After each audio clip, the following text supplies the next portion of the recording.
Honourable district and session জাজ mister কল্যাণজিৎ শইকীয়াৰ আদালতে আজি এটা হত্যাৰ গোচৰত বৰ গুৰুত্বপূৰ্ণ ৰায়দান কৰিছে। আজি ৰায়দান কৰা গোচৰত অভিযুক্ত আছামী বিপিন গগৈ, তেখেতৰ ওপৰত অভিযোগ আছিল যে 20/7/2021 তাৰিখে তেখেতৰ নিজৰে পিতৃ খগেন গগৈক এখন চোকা দাৰে শৰীৰৰ বিভিন্ন অংশত আঘাত কৰিছিল আৰু সেই সময়তে তেখেতৰ মাতৃ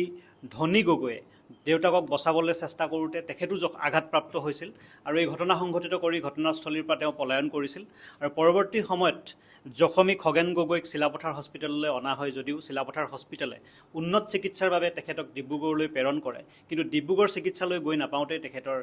মৃত্যু হয় আৰু পৰৱৰ্তী সময়ত তেখেতৰ পত্নী ধনী গগৈয়ে চিলাপথাৰ থানাত এটা গোচৰ ৰুজু কৰে, এজাহাৰ দাখিল কৰে আৰু পৰৱৰ্তী সময়ত তদন্তকাৰী বিষয়া দীপজ্যোতি কাকতিয়ে চাৰ্জশ্বিট আদালতত দাখিল কৰাৰ পিছত আজি মাননীয় আদালতে সৰ্বমুঠ 9জন সাক্ষ্য গ্ৰহণ কৰি আছামী বিপিন গগৈক ভাৰতীয় দণ্ডবিধি আইনৰ 302 ধাৰাত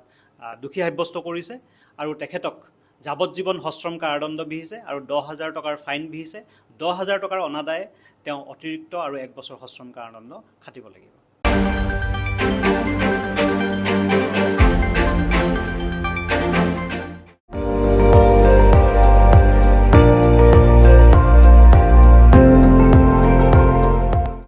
আপুনি চাই আছে ND24